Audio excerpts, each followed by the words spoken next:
Welcome to La Crescent High School and our production of Brigadoon. We ask that you turn off all pagers, cell phones, and alarm watches, and remind you that for the safety of the performers on stage, flash photography is strictly prohibited. There will be one 15-minute intermission, at which time refreshments will be available, with donation proceeds going to directly support our Drama Club's activity account. On behalf of the production team, student actors, musicians, and all of our parent and community volunteers, thank you for joining us tonight. And thank you for your continued support of our drama program and all the students we serve. And now, please enjoy Brigadoon.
Let me see the map.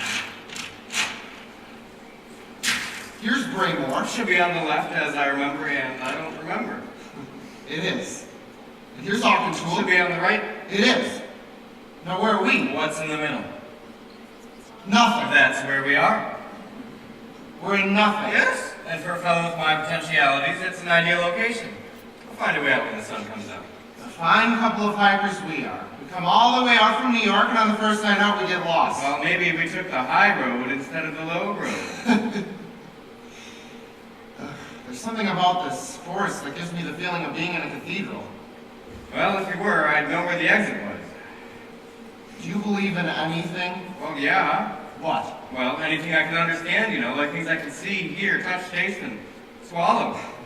And the things you don't understand. Well, I dismiss them. Makes life very easy, doesn't it? Comfortable is the word. I envy you, Jeff. Well, why? You seem very satisfied. I am. Aren't you? No, I'm not. So that's the silliest thing I've ever heard. You've got a fine job, you're engaged to a fine girl, and you're lost in a fine forest. What more could you want? I don't know. It just doesn't seem right, especially with Jane and me. And when that doesn't seem right, nothing seems right. I don't know what could be wrong about it. She's young, attractive, fits right into her mission life, and on top of that, she loves you, and just the proper amount, too. And what is the proper amount? Enough to make you happy, but not enough to embarrass your friends. It seems ideal, doesn't it? But why don't I see it? I must be lacking something. Now don't start talking yourself into inferiority. You don't deserve it. What do you mean? Well, most of my friends who have inferiority complexes are absolutely right. They're not as good as everyone else. But someone like you, who is very kind. Do you hear that? Yeah. Look! Looks like a village. It is! But I thought you said there were no towns around here on the map. I did! And look! There's a peculiar rock going just around the village. There's no mist in the valley. Let's go check it out. It can't be that far from There here. is some grand big valley. Here's about this one.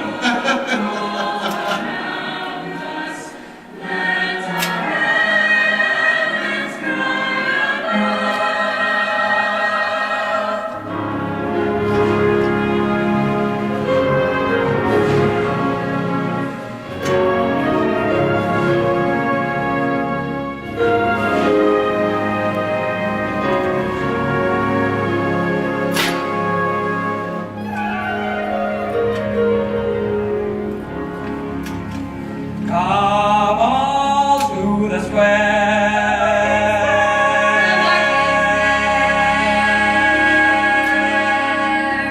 Salted meat duck salad there at the fair, lad.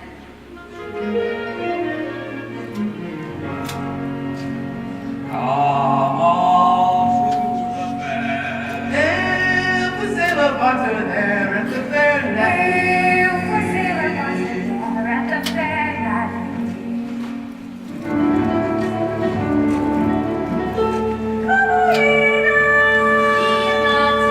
Come ye from the mill.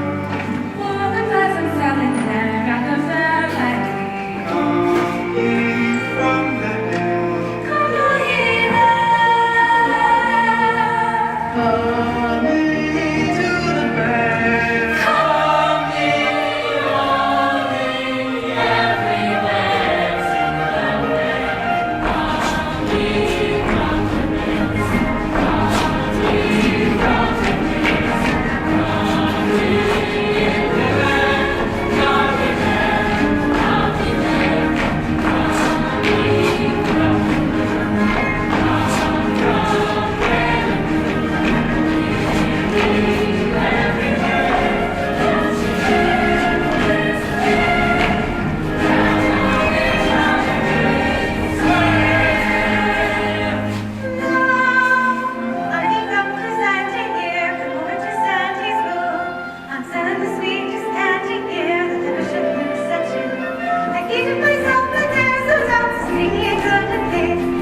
You may even get to like the weevil. I'll never like it. You know it. Try that. Tell Angus McGuffey we need some ale for our dinner. Tell him I'll give him enough wool for a pair of trousers, or enough ale for our dinner. Good morning, Mr. McLaurin. Good day, Miss Beeson. And good morning to your two bonny daughters. Good morning, Mrs. Beaton. What will you be looking for, Miss Fiona? A sash for me father for the wedding. That's right. You and young Charlie Dalrymple are getting married this evening, aren't you, Miss Jean? Hi, Mrs. Beaton. If you had to choose someone other than my son, Hetty, I'm glad you're the lad as fine as Charlie. Hi, Mrs. Beaton. You must be as happy as a lark in the glen. Hi, Mrs. Beaton. As you see, Mrs. Beaton, Jean is a wee bit short of words today. Father says I shouldn't have talked too much. He says when I speak, I sound so happy that he finds it annoying. Oh, is that what you said, Mr. McLaurin? Friends, Mrs. Lundy has written upon this parchment a few reminders. She asked me to hang it in the public square, where you all can see it and be reminded. Aye. This is the second day of our blessing, and this is to remind you of the obligations we have so gratefully accepted. Aye. And so I shall hang it in the public square, as I told Mrs. Lundy I would. Your father likes to take charge of things, doesn't he, Miss Fiona? Aye. Especially after everything's been done. Would you have a sash of this that would fit it? I think so, Miss Fiona. Hello, Harry. Hello, Jean. How are you today? How do you expect me to be? It is your wedding day, isn't it? I'm truly sorry, Harry.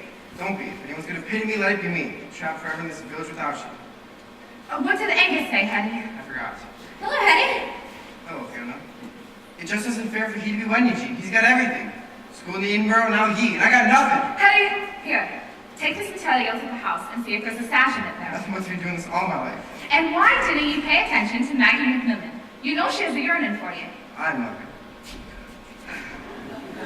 Oh, Fiona, I feel so sorry for him. I know, darling. Mrs. Beaton, you didn't hate me for not loving Harry, do you? No, Miss Jean. It's not your fault.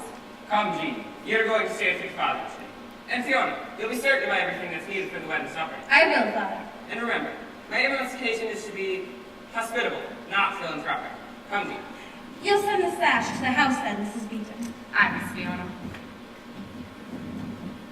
Hello, Miss Fiona. Good morning, Meg. A jug of cream, please.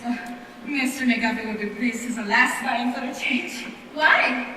Well, when the lads come shopping, I like them looks so much that I didn't like to ask them for money. But you'll never make a profit doing that. No, but I'll make a lot of friends. For the wedding tonight? Aye. Fiona, when are you going to be thinking about marriage for yourself? Oh, when I find someone to make me think of it. And you haven't found anyone up until now who make you think of it? Nah, you see, I didn't want to just get married. I think you should only do it when you and your lad want to stay together fiercely. And marriage is the only way to do it that's proper. That's unusual, Fiona. Many a lassie, as everyone knows, will try to be married before 25. So she'll agree to most any proposal. All he must be is a man and alive. I hold a dream and there's no compromising. I know there's one certain life for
Hello?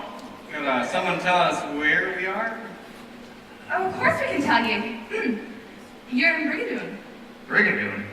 I There wasn't a town called Brigadoon on the map. shouldn't be surprised. You mean you know it isn't on the map? That's a little snobbish of you, don't you think? Why isn't it on the map? For good and sound reason. Why are you all dressed up like this? Is this the day you take pictures for postcards, or We are not dressed up. You mean you always go around with all those clothes on? No. Is that milk you're selling? Aye. We've been walking all day. Could we buy some? I'll have to see her money first. Of course. What did you give him, a hunk of uranium? Just a shilling. What a loony layout this is. It's very interesting, but it does me no good. What do you mean it does you no good? Sell me something and it will. I cannot. However, if you're thirsty, I'll give you some milk. Never mind. I don't want any favors. I see from the coin you're from England? No, we're from America. You mean you're American? I am. He's from Georgia. Come on, boy. No, wait, we didn't mean to act so strangely. We're all just a wee bit taken aback. People do not come here very often. Well, I can see why. You people look at us as if we'd just fallen off of another world. Does that amuse you? Aye. Quiet, Meg. Obviously the daughter of two first cousins. If you've been walking all night, you must be tired and hungry. If you'd like, I can show you a place to eat and a place to lie down and rest before you start back. That'd be very nice. Thank you. Good. I'm Beyond McLaurin. I'm Tommy Albright. And this is Jeff Douglas. How do you do, sir? I'm Meg Brocky. Well, I'm glad you're happy about it. There's a tavern on the next street over where you can get some food. I could take you to it. You go ahead, Jeff. I'll call the inn. Excuse me, sir. But is Miss Meg going to be taking care of you, sir? I think so. Why? Well, I have a pair of plaid trousers here, and if after ye leave the tavern, Miss Meg happens to take you someplace to rest, and ye happen to rip your own on a thistle, I'd be more than pleased to replace them for you. Thanks, but I don't plan on getting stuck. You didn't know that, but you're stuck now. You tend to your selling, Mrs. Beaton. What an interesting place. Is there a phone around here? A phone? Yes. I didn't think we had one. A phone? No, sir. Tell me, what's so strange about this place? Nothing. You're the one that's strange. Charlie! I have a bottle of claret. Go have a drum of luck with me. What does any bridegroom himself? Bridegroom? Aye. Good morning, darling. He's marrying my sister this evening. Good morning, sir. Charlie, this is Mr. Tommy Albright. He just happened in a little while ago. What? Oh, why, of course. Welcome to you, sir. Here's your drum, Charlie. Thank you, Angus. And these are some claret. Thank you. I'd like to drink this one to Mr. Forsyth. I just hope he knows how grateful I am for postponing the miracle for me. Miracle. And may God bless me this evening as much as I would be if I were he and he were Charles Dalrymple. Aye. What did he say about postponing a miracle? Well, tis a costly affair. Take it down. I'll explain it to you sometime. That was really good. Could I have some more? That was a wedding gesture. The rest is for sale only. I have to buy some claret for the wedding. Come with me and you can have some more. Okay. Woolens! Plaids! These are all like to see. Right. Those are peculiar accents. Kind of make you wonder what American women are like, don't it? I didn't wonder about women anymore, Angus. Not a lot of people. Why, that's right, Charlie. You're through the lessons for good, aren't you? I used to be a roving lad, roving with water like a hawk on any lass I rode, who would try to tie me down. Then one day I saw a maid, held out her hand in a maiden state, and now across the green, I'll go home with Polly Jean.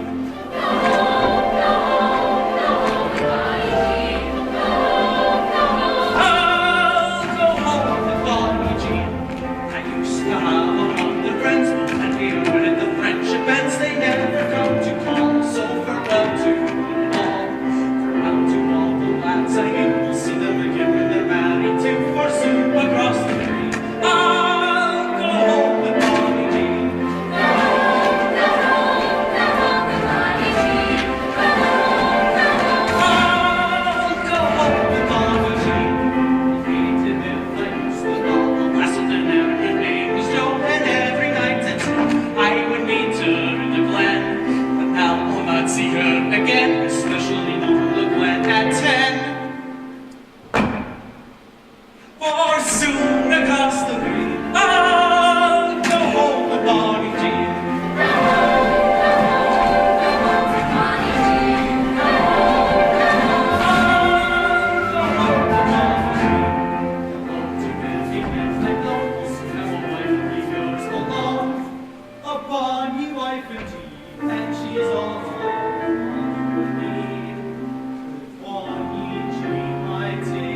You wouldn't forget to come over and sign the family Bible, would you? No, darling, I won't. Oh, I hope, sir, you'll stay for the wedding supper. Oh, I won't be here much longer. 'Tis a pity. What are you going to do the rest of the day, Charlie? Rest, Kitty. Rest. He's a nice kid. Aye, he is that. It's wonderfully refreshing to see a guy so enthusiastic about getting married. It is so unusual. I think it is. I mean, look at me. I'm not bubbling over like Charlie, and I'm facing the minister next month. Oh, Oh, what? oh, somehow you didn't look like the sort of lad who would want to settle down. Well, I didn't say that. I just said I was getting married. Well, if you feel that way about it, why aren't you? Because the girl wants to. Is that reason enough? I think it is. I mean, I don't know how it is in the Highlands, but where I come from, if you've been going with a woman for a long time and she decides it's time to get married, you'd better do it and save yourself some trouble. Why? Because if you don't, she'll either torment you so you'll do it for relief, or she'll be so sweet about it she'll make your conscience do it. I must say, it didn't sound like you love her very much. It doesn't, does it? Also sounds like very peculiar land we come from. Well, believe me, lass. This isn't the usual hamlet off the highway either.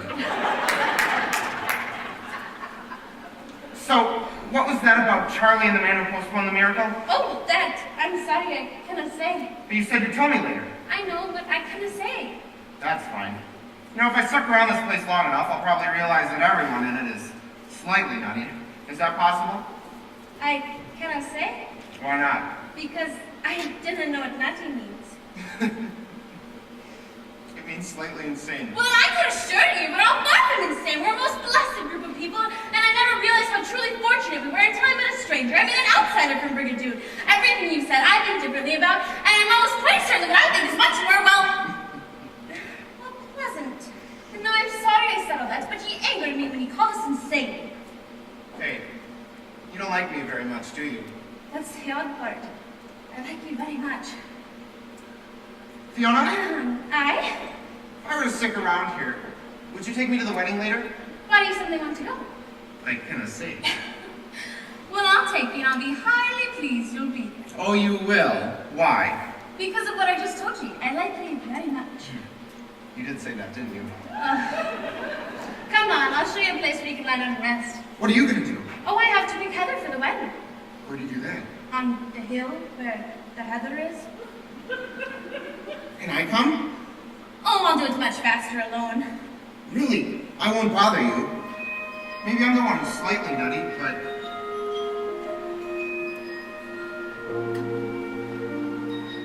And we two go walking together out beyond the valley of trees, out where there's a hillside of heather, curtsying gently in the breeze. That's what I'd like to do, see the heather, but with you. The mist of May is in the gloaming, and all the clouds are holding still. So take my hand and let's go roaming through the heather on the hill. The morning dew is blinking yonder, there's lazy music in the rill, and all I want to do is wander through the heather on the hill. There may be other days as rich and rare, there may be other springs as full and clear, but they won't be the same, they'll come and go. For this I know, that when the mist is in the gloaming, and all the clouds are holding still, if you're not there, I won't go roaming through the heather on the hill. The heather on the hill. You see, you can say nice things when you want to. It almost sounded like I was flirting with you. Oh, there is a difference between flirting and being sentimental because you're tired. Oh, that's what I was being. Sentimental because I'm tired. I believe so, but 'tis very agreeable. Mr. May is in the gloaming, and all the clouds are holding still. So take my hand and let's go roaming through the heather on the hill. The morning dew is blinking yonder. There's lazy music in the rill, and all I want to do is wander through the heather on the hill. There may be other days as rich and rare. There may be other springs as full and fair, but they won't be the same. Look how they go. For this I know, That when the mist is in the gloaming, and all the clouds are holding all the still, clouds are golden if still. you're not there, I won't go roaming through the heather on the hill. The heather On the hill.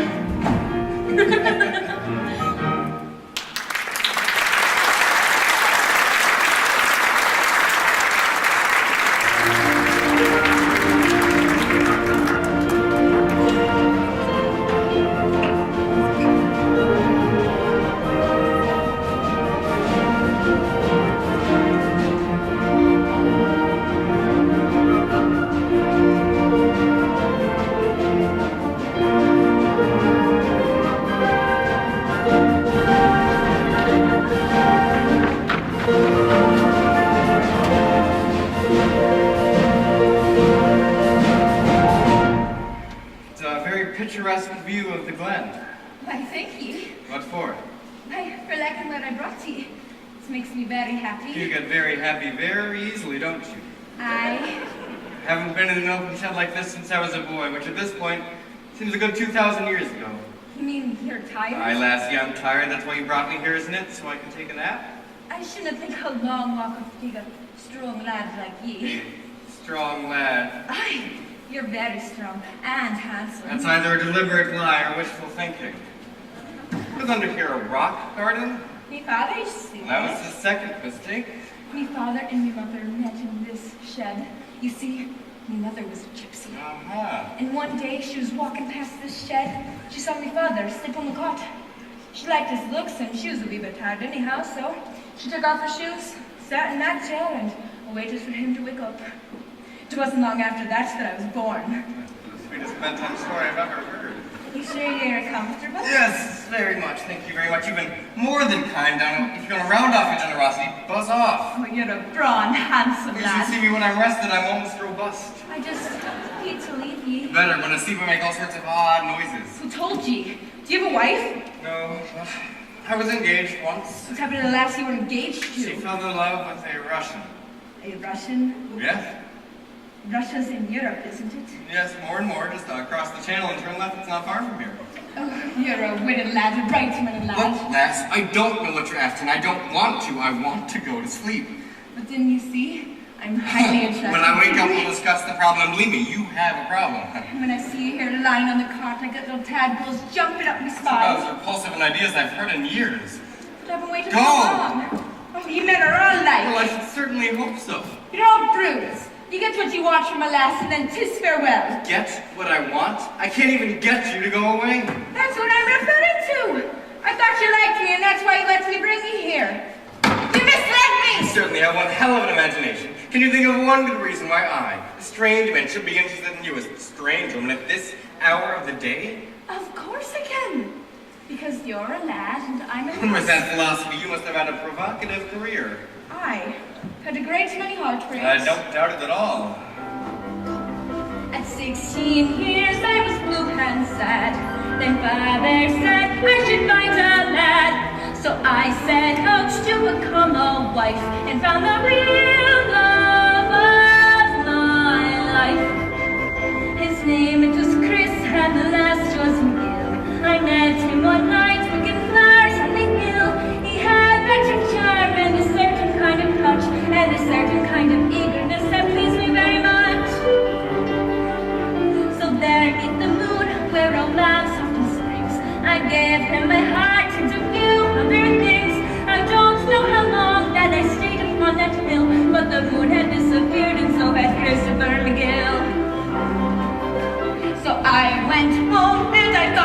died.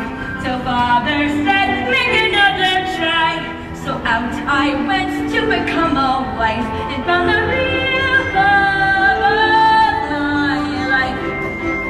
He came from the lowlands to lowlands. I saw him and knew he was perfect for me. Just one thing that puzzled me, and it always will, was he told me he had heard about me from his friend Miguel. We quick fell in love and went down by the creek. The next day he said he'd be back in a week, and I thought he would, for now was I to know that above all that matters, there was never one as low. I told me father the awful truth. He said, what difference you've got to your youth? So out I went, meant to be a wife, and found the real love of my life. Oh, he was a soldier of fine Highland son. He told me about all the battles he'd won. He wasted his time telling me about his might, but one look at him decided me to not put up a fight. We skirmished for hours that night in the glen, and I found the sword has more might than the pen. But when I was drowsing, I snorted my dismay, and we thought it was a bugle and got up and marched away. Now Pa said, daughter, there must be one, someone who's true or too old to run. So I'm still looking to be a wife and find the real love of my life.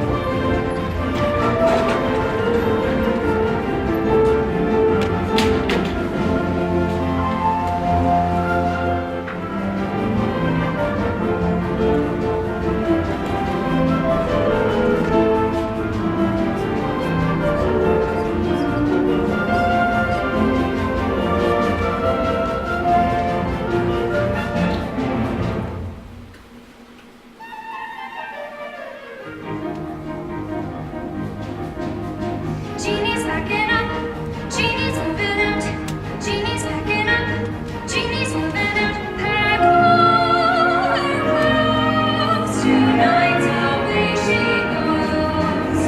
Genie's backing up, Genie's moving out, Genie's backing up, Genie's moving out. The towels,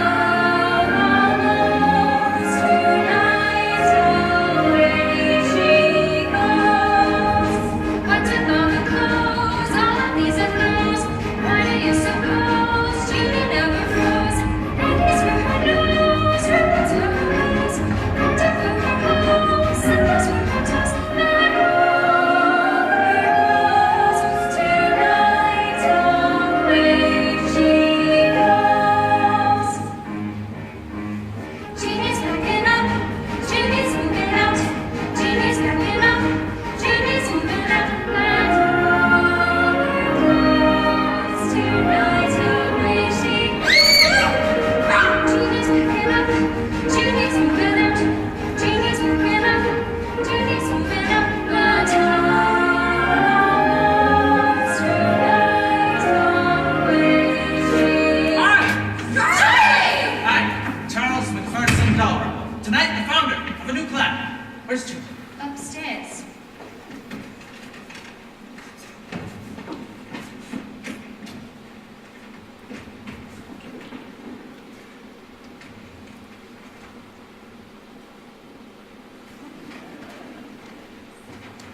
I know, Charlie. You're not supposed to see Jeannie before the wedding. It brings bad luck. Really, sir? The Bible's in here. Sign it under the name of my dear partner.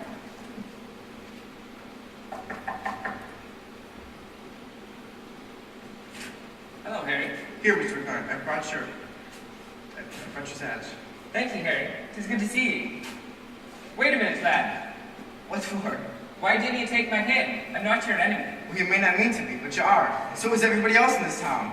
Why do you go around hating everybody? I couldn't get through this day with seeing her marrying anybody else at my dinner. What else could I do but hate myself when I realized my life didn't mean anything? I cannot go to the university, and I cannot have Jean. So what else is supposed to do but hate everyone and everything in this cursed town? You'll never find any peace by hating them. It only shuts you off more and more from the world. And this is only a cursed town if you make it so. To the rest of us, this is a blessed place. You can keep it. Well, all done. What was that? My sash king.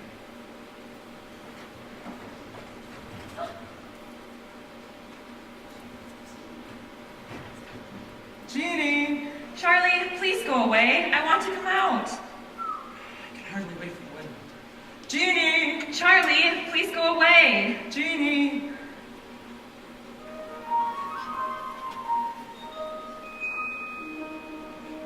Because they told me I can't be haunted when music starts playing.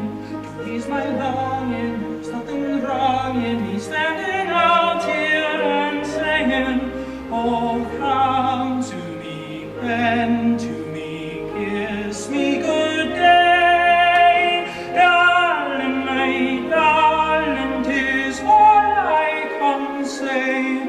Just come to me, bend to me, kiss me good day. Give me your lips and don't take them away. Come, dearie, near me so he can hear me. I've got to whisper this softly, for though I'm burning to shout my yearning, the words come tiptoeing off me. Oh, come to me, bend to me, kiss me good day. Darling, my darling, 'tis all I can say. Just come to me, bend to me, kiss me good day. Give me your lips and don't take them away.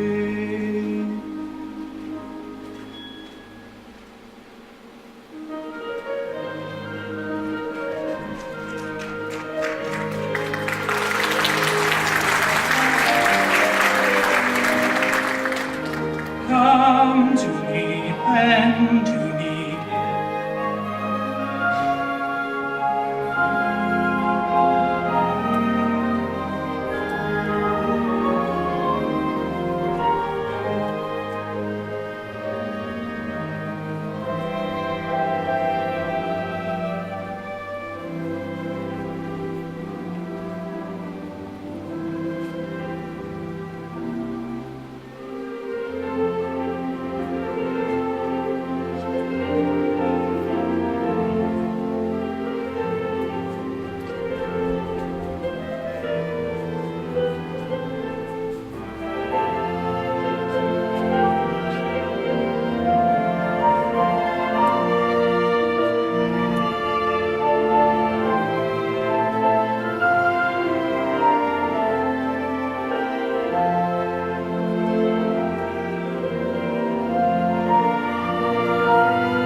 Because they told me I can't be haunted when music starts playing.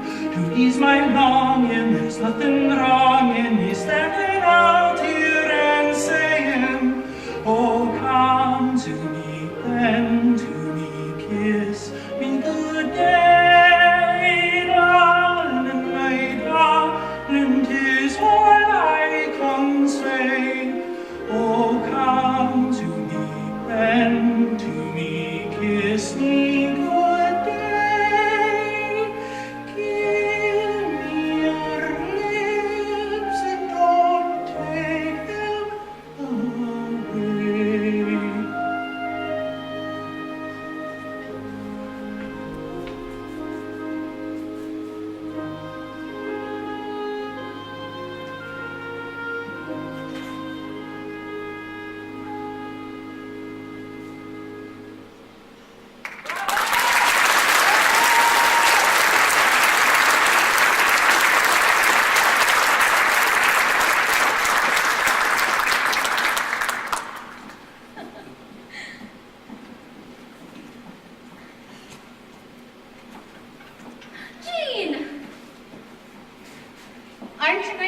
our guest? Greetings. Greetings. Fiona, where have you been? You know I cannot dress without you. You mean 'tis time for you to dress? Aye. You see, I knew we were out far too long. I know. But I'm not sorry. Go outside, I shan't be but a minute. Good morning, laddie. Well, this is nice. You should have seen the apartment I got, complete with a built-in lassie.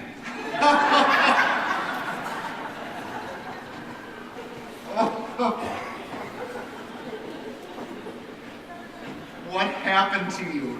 Thistles. What? It's a professional secret. Mine will be ready before we leave. And another thing. Disregard all that about Scottish frugality. Their generosity is overpowering. Well, how do you feel? Surprisingly well. How about you? Never better. You too, huh?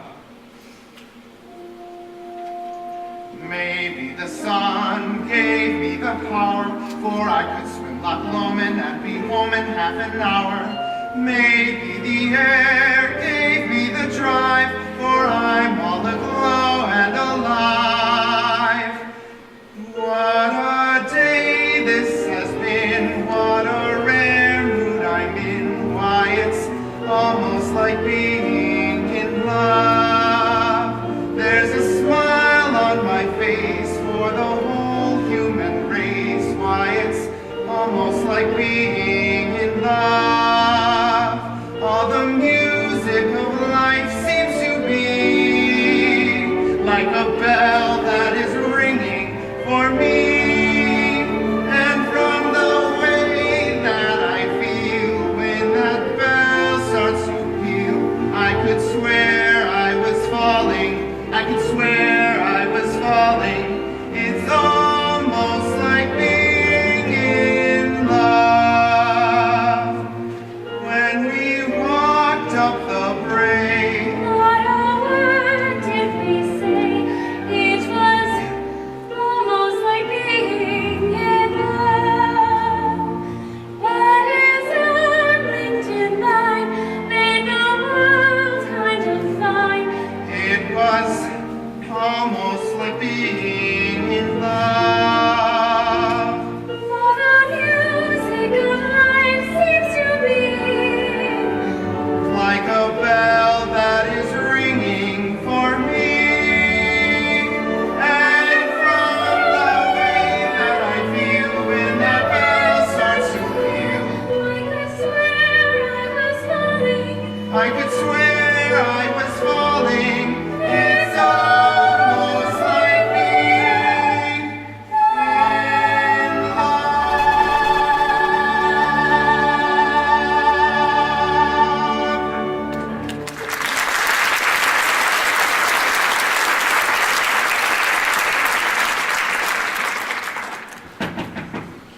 Can we come in?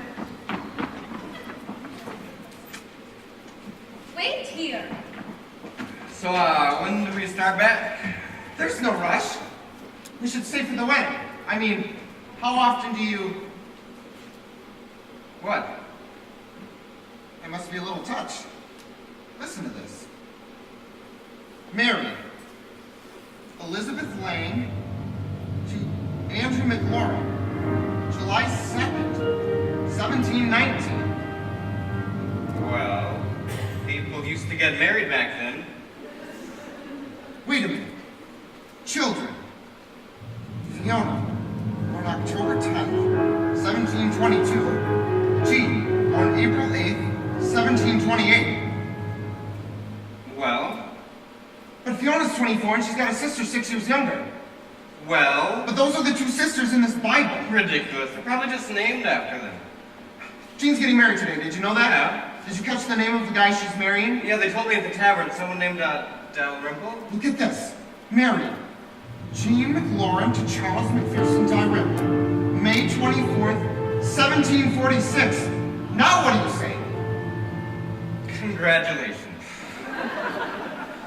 No Brigadoon on the map, no phones in town, and thanks to Mr. Somebody for postponing a miracle. Hey, that hyperthyroid, I've never even heard of a cappuccino.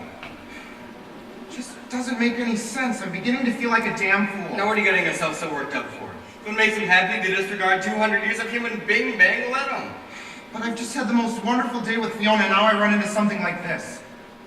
Just doesn't make any sense. It does to me. It just means that batty people relax you. She's not batty. She can't be. Fiona! There has to be a logical explanation, even logical enough for you. Fiona! They don't have to explain anything to me. I don't care. What, Tommy? Is this your name in this Bible? I and why? Oh. Someone seems to have loused up your books. Is there an explanation or isn't there? There is, but I cannot tell you. Well, then who can? I'd like to know. You have to speak with Dominique. The who? Mrs. Lundy, the schoolmaster. Well, where does she live? Down the road in a tree. She doesn't live in a tree, Mr. Douglas.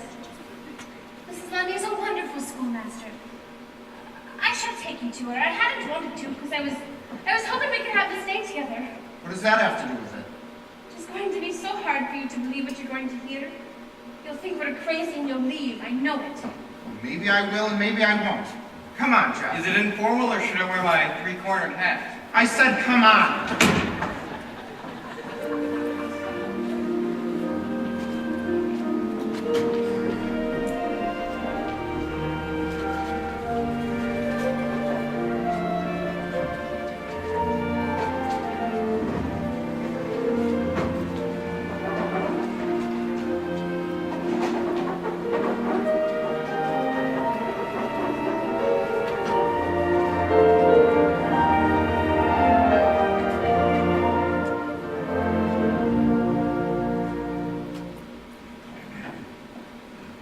Mrs. Lundy! Oh, why hello, Fiona. What a pleasant surprise.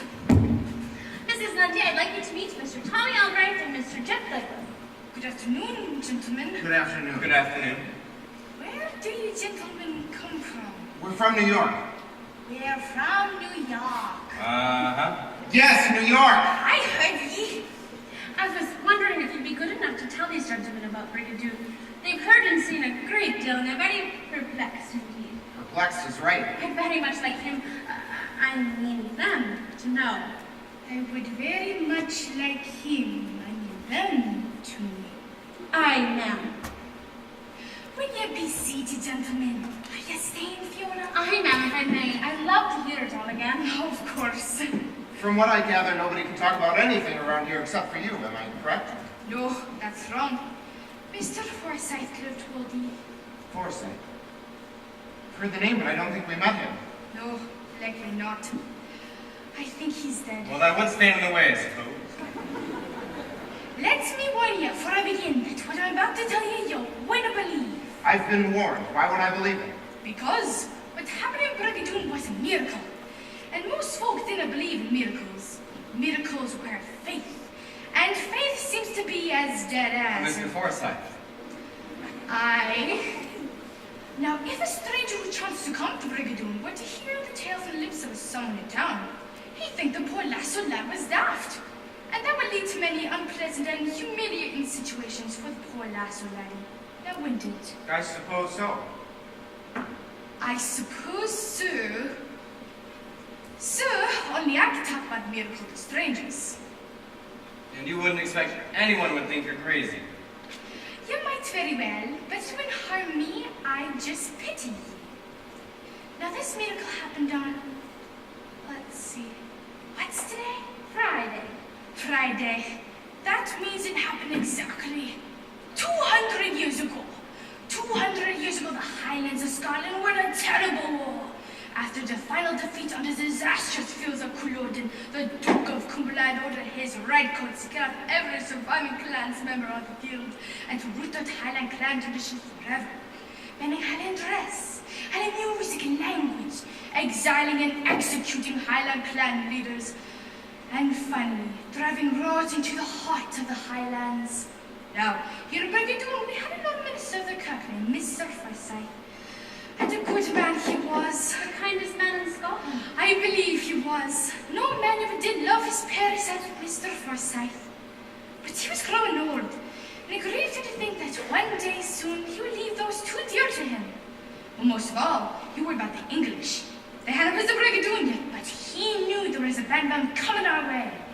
So he began to wonder what he could do to protect the folk of his parish, not only from them, but from all the evils that might come to Brigadoon from the outside world. He spent many days walking through the glen, thinking.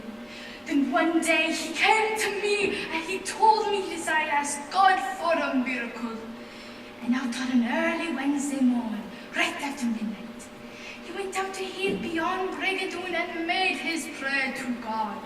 There in the hush of a sleeping world, he asked God that night to make Brigadoon and all those in it vanish into the highland mist. Vanish, but not for always. They would all return just as they were one day every 100 years. The people would go on leading the customary lives, but each morning when they awakened, it'd be 100 years later. And when we awoke the next morning, it was 100 years later. My God. You see, this way he figured there'd be no change in the lives of the people.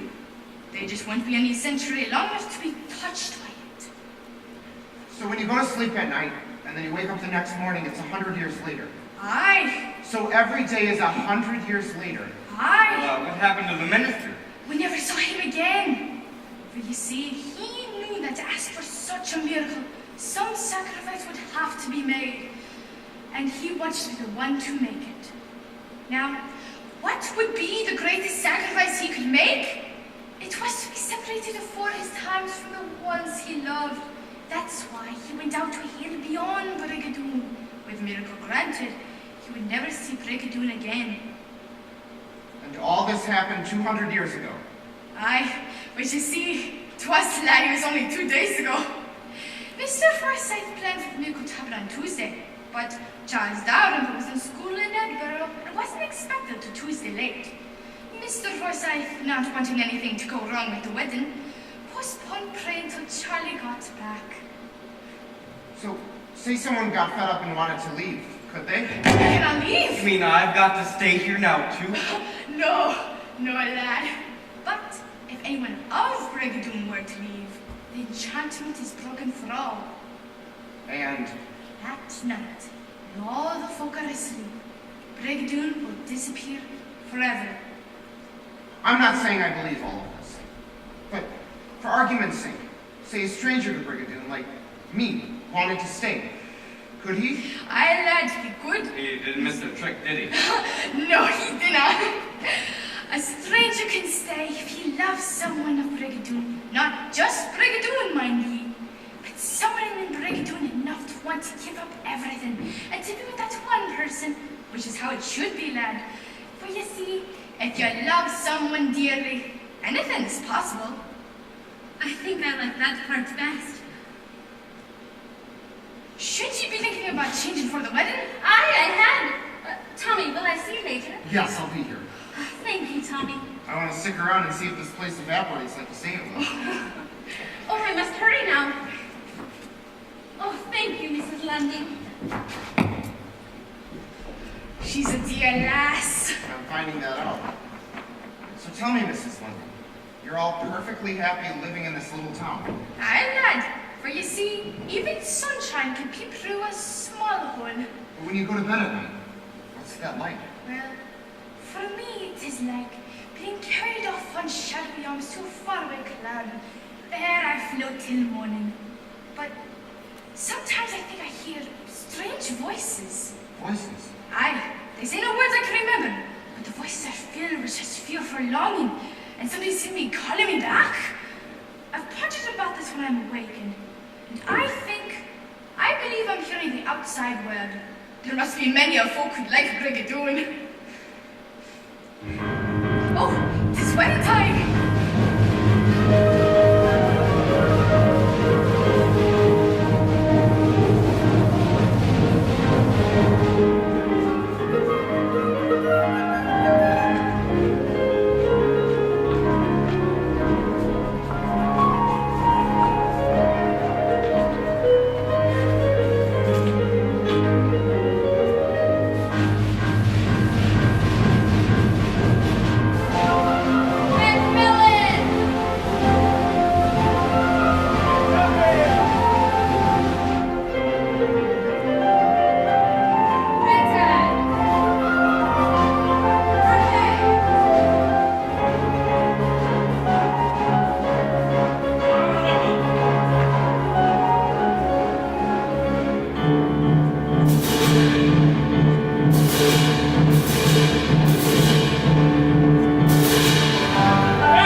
In most villages, this would be a calamitous thing.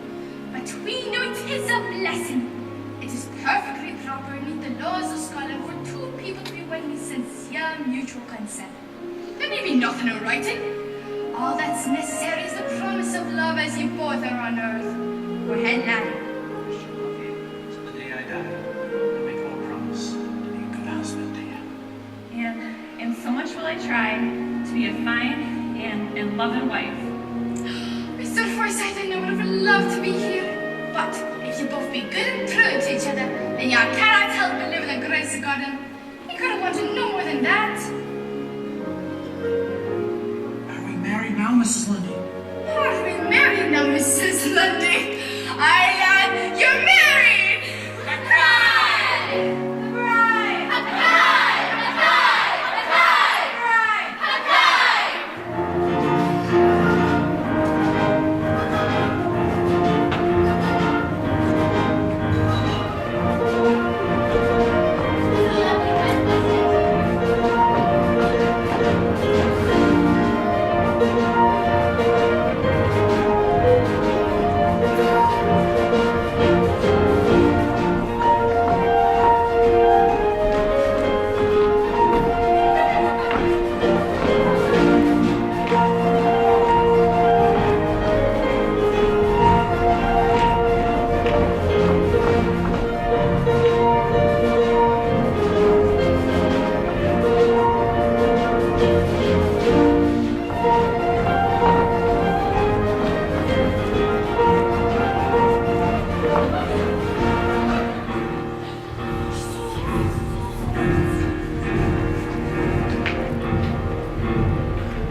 All I've ever done is want you too much.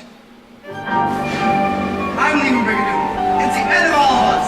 The marriage is over.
must not end tonight. They must know that tomorrow is really gonna come.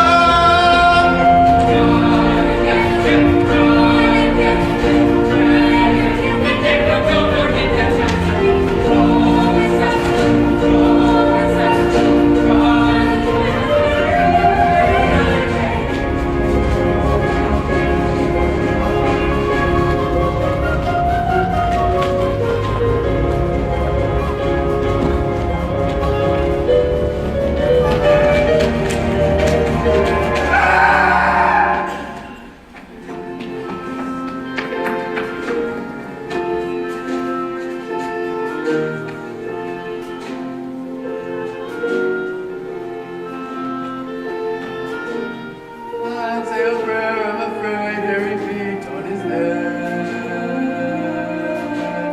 Looks like he fell on a rock and it crushed in his head.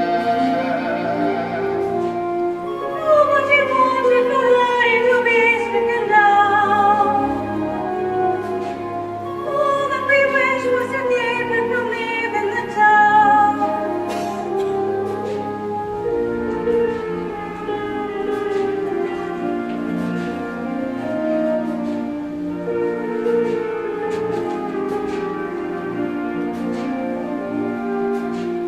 Look ye, I understand.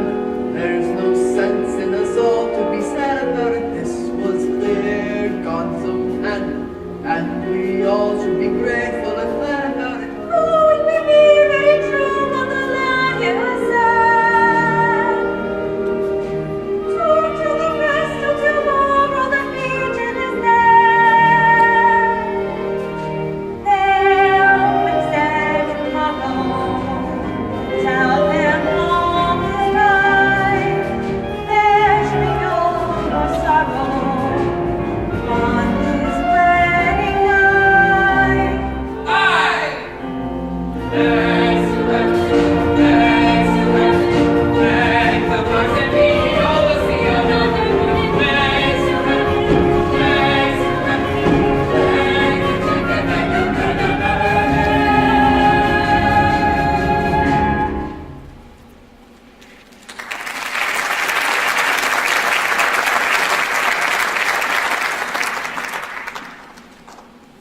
I thought I heard a cry from over there.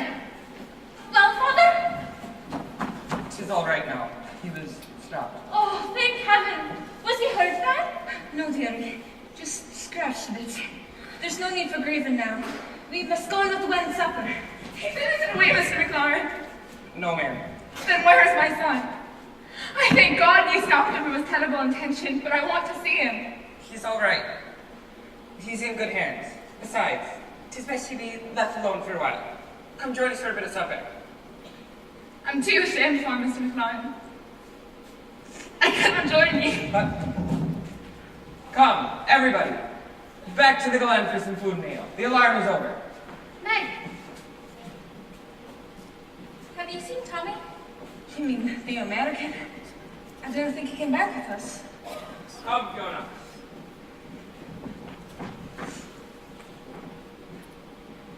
Fiona! Tommy! I thought you might have gone. Couldn't now without you? And you're all right? Of course I'm alright. Oh, Tommy, I'd have died if anything had happened to you. I love you so.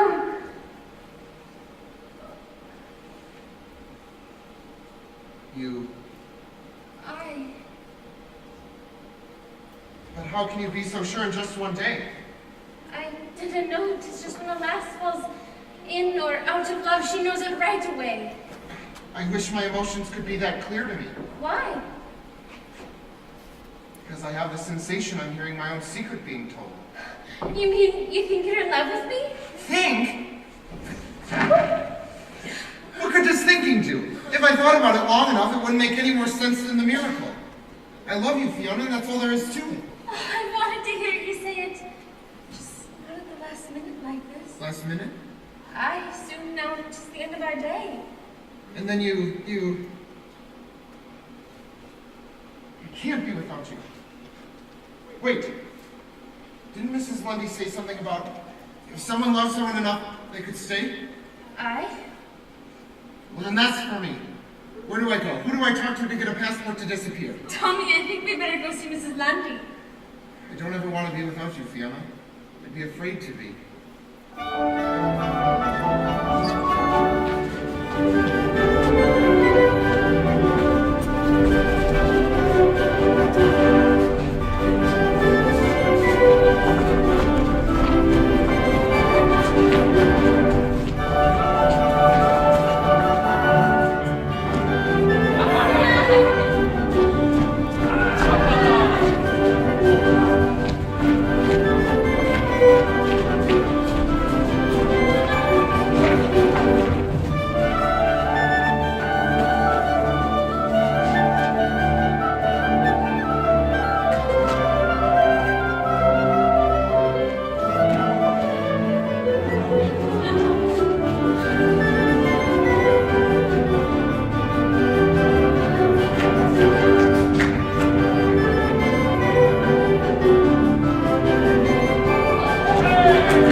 So Tanya down a bill McRae and Mother stood on top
Jeff, I'm not going with you.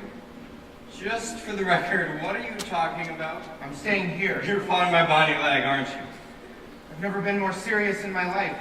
Jeff, I tell you, in one day I felt more part of her than in this town than I've ever felt about anything back home. My dear boy, that's because it is for one day, but you realize if you stay here, it is for always. I know. And you know how long always is around here? It is a long time. I know. And this can't be a trial marriage either, because you can't change your mind after trying it out for 600 or 700 years. I won't ever want to. How can you know now that you'll never miss your friends, your family, the life you belong to? How can you know that now? Because. And this is when I know you're going to think I'm crazy, but I believe in her. And what's more, I believe in this town. You don't, you just want to. This Highland voodoo town makes no more sense to you than it does to me. So how can you believe in it when you don't understand it?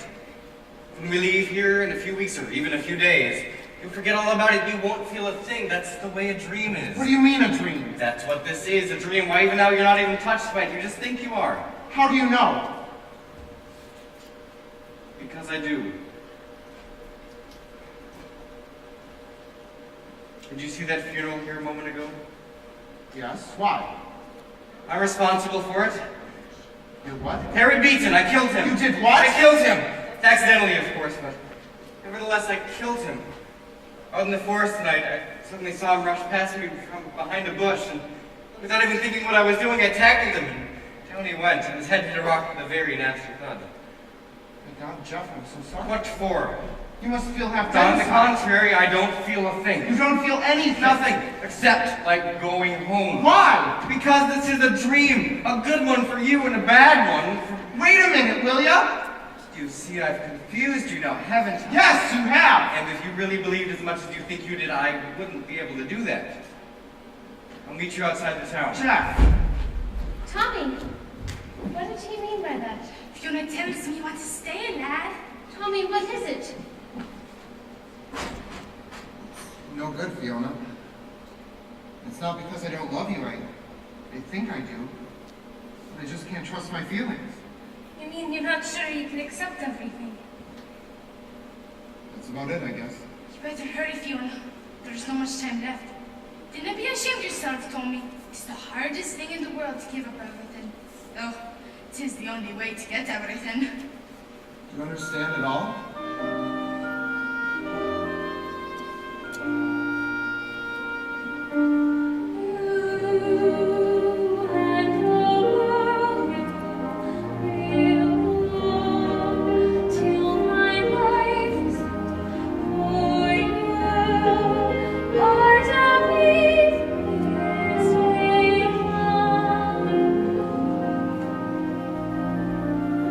And someday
tea? The usual. Well, why do you say the usual? Have I been drinking along? Continuously since he got back from Scotland 4 months ago. What time is it, Frank? I think my watch is stopped. 10:10. Just spoke time for Miss Ashton to call. Who? Jane Ashton, Mr. Albright's fiancée. Don't tell me you don't remember her. All right, I won't. What about her? Well, just about this time every day, she either calls or comes in or both, looking for Mr. Albright. She does, eh? Yes, and from what I gather, she can't find him. Don't you like Miss Ashton, sir? I do, Frank, very much, but not so much when she's stalking Mr. Albright. I tell you, Frank, scratch the surface of any woman and she'll enjoy it. Well, where is Mr. Albright? I don't know, Frank. He quit his job about a month ago, packed up his parcels, and vanished like Brigadoon. Like who? Oh, that was the name of my brother who ran away. Hello, Mr. Albright. Nice to see you. Tommy, my old friend Tommy. Yeah. How are you? It's my old friend Tommy. He's back. Tommy, how have you been? Where have you been? Up on a farm in New Hampshire. Farm, eh? Messing around in that dirty dirt and everything. What'd you do up there all month, Tommy? I was enjoying myself. Well, if you like it so much when you get married, why don't you buy one? I wonder if I'm going to get married, Jeff. Why? Because, my dear old thing, I've fallen in love and I cannot get over it. Oh. The problem is, because I can't have her, I can't have anybody else. I'll be with a group of people and they'll say something to me and it'll open the door to a memory and suddenly I'm 1,000 miles away with her. And I'll slowly drift back into the conversation and they'll ask me a question and I won't know what they're talking about. I haven't heard a You word. must be fascinating company. It's easier when I'm alone.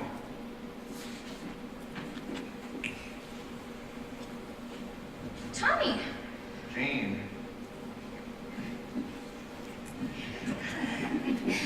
when did you get back? Just a little while ago. Hello, Jane. Hi. Hello, Jeff. Why didn't you tell me you were coming back? How have you been, Jane? I've been worried half to death about you. Oh, just fine, Jeff. How about you? I never loved you. Just had a cold, but other than that, You look good, Jane. I hate to eat and run, but I think I'll head up to my room and have a drink. Goodbye, Jeff. Hello. Goodbye. Put it on my bill, Frank. Your bill, sir, is awfully large. So am I. Tommy, why didn't you tell me you were getting back? Nothing to say, I guess. After all, darling, I did think that the minute you'd get into town, you'd call me or come to me, or in fact, why didn't you? Come to me, bend to me, kiss me goodnight. Darling, my darling, 'tis all I can say. Just come to me, bend to me, kiss me goodnight. Give me your lips, and don't take them away. And I didn't think you'd want to do that, would you? What? Commute from 60 miles out of New York. Oh, no, I don't want to do that. I thought so. And I told Mr. Jackson. Who? Herbert Jackson. Oh, who's he? I just told you. He's the real estate man I've been working with. And I told him you'd call. I can hardly wait. Please do. I'm trying so hard to arrange everything. Do you still want Jeff to stand up for you? Yes. Well, if you can. Why? Nothing. It's just he's been so impossible these days. Everybody's bored to death with him. I'm not interested in everybody, especially the everybody we know. Well, you've certainly been antisocial since you've returned from Scotland. If you really want to avoid everyone, why don't we take Mr. Jackson's house? It's right on top of a high, beautiful hill. Thank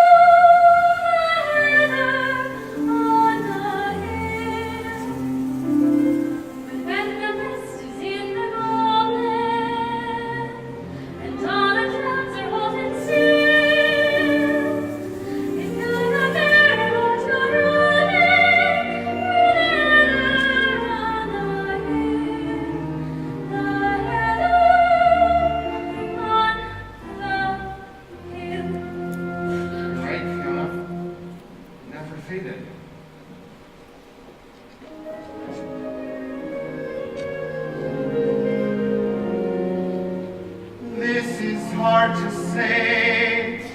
But as I wandered through the league, I felt for just a fleeting moment that I suddenly was free of being lonely. Then I closed my eyes and saw the very reason why. I saw a man with his head bowed low. His heart had no place to go. I looked and I thought to myself with a sigh, there before you go I saw a man walking by the sea. Alone with the tide was he. I looked and I thought as I watched him go by, there before you go I. Lonely men around me, trying not to cry, till the day you found me, there among them was I saw a man who had never known a love that was all his own. I thought as I thanked all the stars in the sky, there but for you go I.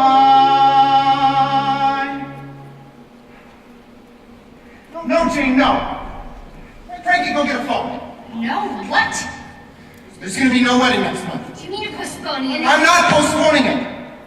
I'm calling it off. Calling it off. There's gonna be no wedding next month. You have some nerve.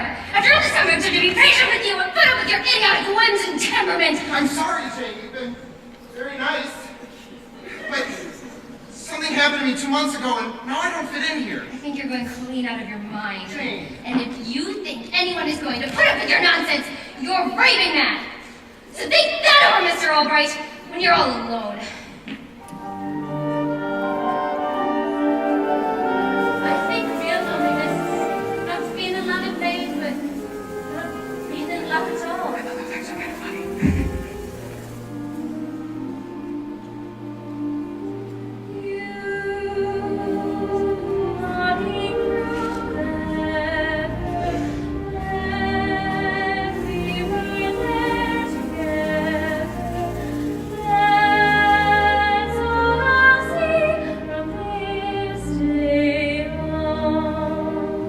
Understood, Viola. I never did. These were readers for all the life we could share. Still, I will go with not a tear, just a prayer that All our years and through all our tears I know I'll be yours from this day on.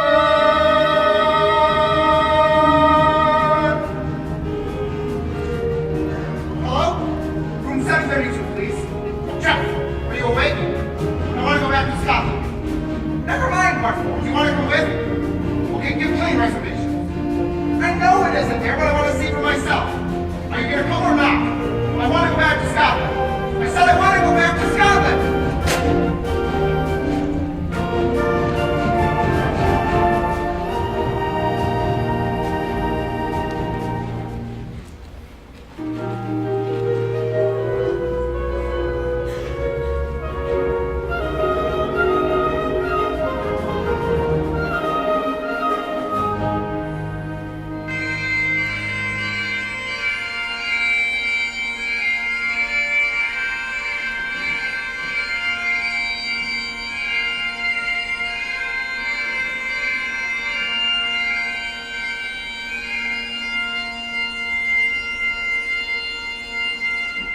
It's unbelievable. Awful and unbelievable. What is awful and unbelievable? Think that somewhere between the mist and the stars there's someone I love so dearly. She isn't dead, she's just asleep, but I'll never see her again. You come all the way over here just to tell me that? You could have told me that on the phone in New York for a nickel. No! so real to me that I had to come and see for myself that the place really isn't here. It didn't work that way for me. It was so much like a dream that I'd have to work hard to convince myself it even happened at all. Well, there's a big difference between you and I. Tell me about it. I found that sometimes what you believe in becomes more real to you than anything you can explain away or understand. Well, you have to lose things to find out how much they mean. Well, take a last look and let's start walking. I got lost around here once.